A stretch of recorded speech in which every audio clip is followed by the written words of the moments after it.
Biasanya tato pilih senang ditinggal. Di tengah krisis kedelai, Taswadi menuai rezeki. Harga kedelai impor yang menjulang menyebabkan kedelai lokal diburu pembeli. Bahkan Taswadi terpaksa memanen kedelai lebih awal karena besarnya permintaan dari Jakarta. Ini aku lagi jabut. Oh, rolas. Ya wes, engko sore kirim. Ya, rolasan lah mlebu. Ya lagi luru mobil. Nah, bayar. Ah, berarti 60.000. Nah, udah berarti 660.000. Enggak, kalau musimnya kan musim kemarau nanti harus tanam bawang. Kalau tanam kedelai kan kekurangan air enggak bagus kedelainya. Jadi saya tanamnya bawang. Kalau musim kemarau anginnya kencang, panasnya kuat, itu harus tanam bawang. Kini mereka menjadi tumpuan harapan perajin pangan berbahan dasar kedelai. Padahal kedelai lokal sebelumnya kurang diminati petani karena kalah bersaing harga dengan kedelai impor yang lebih murah. Luas lahan tanam kedelai pun perlahan-lahan semakin menyusut. Luas lahan tanam kedelai sudah mengecil sejak tahun 2006. Luas lahan menurun sebanyak 40.000 hektar dari tahun sebelumnya. Pada tahun 2007, luas lahan kembali turun sedikitnya 100.000 hektar. Petani lebih suka menanam jagung dan padi. Tahun lalu, produksi jagung dan padi meningkat. Jagung meningkat 4,8%, sedangkan padi meningkat 14,4%. Selama 2 dekade ini, ya, areal kita mungkin tinggal 1/3 dari areal yang dulu ditanami pada kedelai. Produktivitas kita pun rata-rata itu hanya setengah dari produktivitas yang dicapai negara-negara seperti Brazil. Nah, itu berarti bahwa petani tidak mendapatkan insentif yang memadai untuk bisa memproduksi ini. Kita mengimpor. Kenapa? Karena eksportir dari Amerika mendapat subsidi dari Departemen Keuangan mereka. Pemerintah rencananya akan memperluas lahan kedelai di Aceh, Nusa Tenggara Barat, dan Jambi. Selain itu, harga kedelai akan ditetapkan sekitar Rp5.500 per kilogram agar petani lebih tertarik untuk menanam kedelai. Sebetulnya kita ingin ya harga kedelai di dalam negeri itu cukup kondusif bagi petani.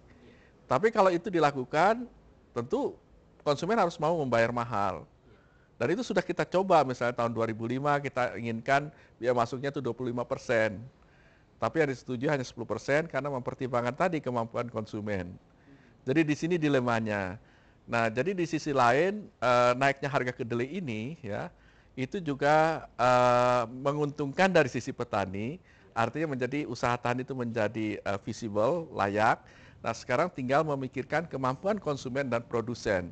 Inilah yang sedang dicari jalan keluarnya oleh pemerintah, belum menemukan rumus yang tepat begitu ya, tetapi kita sedang mengupayakan kira-kira apa yang bisa meringankan konsumen dan produsen.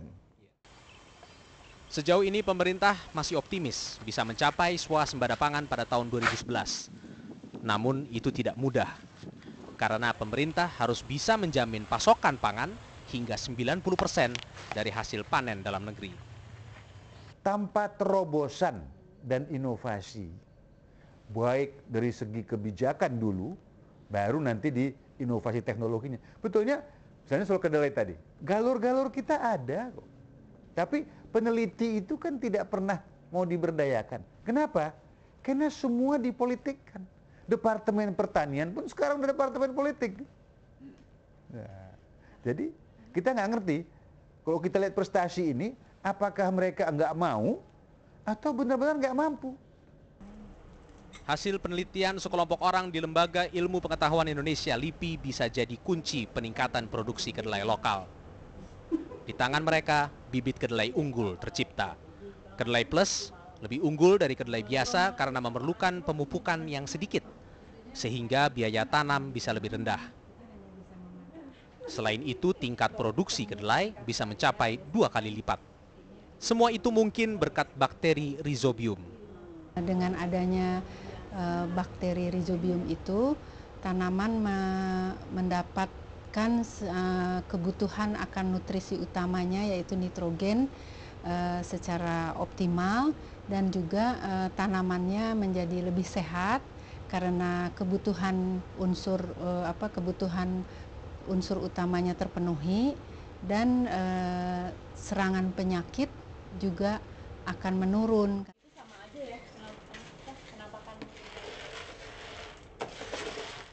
Harmastini optimis kedelai plus bisa bersaing dengan kedelai impor. Kedelai lokal cenderung kurang diminati karena berbiji kecil dengan kulit keras. Sedangkan kedelai impor lebih besar dan kulitnya lebih lunak, sehingga lebih mudah untuk dibuat menjadi tahu dan tempe. Jenis-jenis kedelai lokal itu memang asal-usulnya memang kecil, tapi melalui pemuliaan tanaman, para pemulia tanaman itu sudah berhasil menghasilkan beberapa jenis kedelai yang lebih baik bahkan lebih baik daripada kedelai impor. Penelitian kedelai plus sebenarnya telah dilakukan sejak tahun 90-an.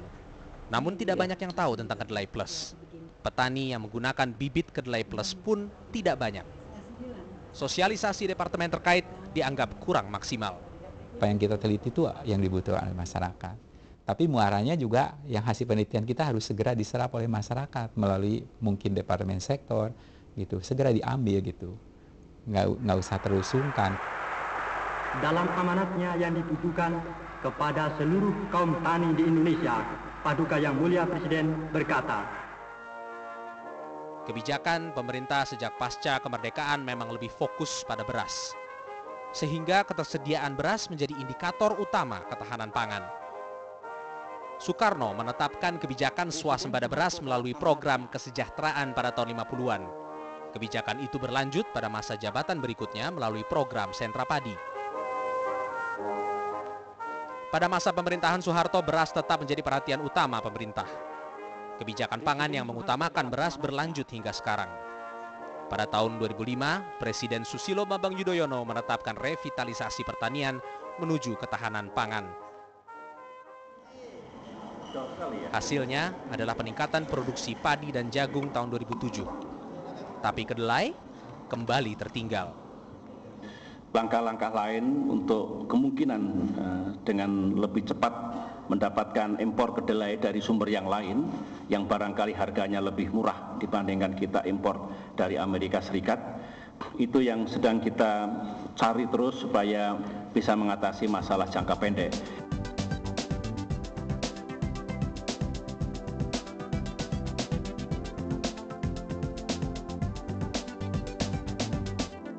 Banyak orang meyakini kedelai berkhasiat bagi kesehatan. Hembing Wijayakusuma, ahli akupunktur dan pengobatan tradisional, yakin rahasia panjang umurnya warga Jogja dan Solo adalah kebiasaan mereka makan makanan berbahan dasar kedelai, tempe. Khasiat kedelai untuk menurunkan kadar kolesterol merupakan salah satu faktor yang mendasari keyakinan Hembing. Bahkan kedelai dianggap bisa mengobati diabetes. Nah, kemudian selain dia ini untuk pembuluh darah itu sangat baik, juga untuk turunkan gula darah, untuk diabetes. Sekarang jumlahnya kita kan sukanya makannya karbohidrat yang manis-manis semuanya. Apalagi orang-orang kita di Pulau Jawa ini, rata-rata makan yang manis, yang santan, yang goreng. Kemudian yang lain lagi, kanker juga. Dia selain untuk yang lain-lain itu, dia juga sangat baik untuk kanker. Dr. Gizi Eki Raharja tidak sependapat dengan Hembing. Kedelai memang merupakan sumber protein yang bagus untuk kesehatan, bahkan menyamai protein yang terkandung dalam daging. Tapi kedelai bukanlah obat penyembuh penyakit. Bahwa kita bisa jadi sembuh, yaitu tadi antara lain karena ada antioksidannya, ada apa, jadi daya tahan tubuh kita makin baik. Sebetulnya tubuh kita yang menyembuhkan kita sendiri. Oleh karena itu Bapak Hippocrates itu mengatakan bahwa let food be your medicine. Jadi sebetulnya makanan kita ini yang jadi obat kita sebetulnya, kalau kita mau jujur. Tapi bukan artinya itu berkhasiat obat, enggak. Keyakinan akan khasiat makanan berbahan dasar kedelai seperti tempe juga diyakini Happy Salma.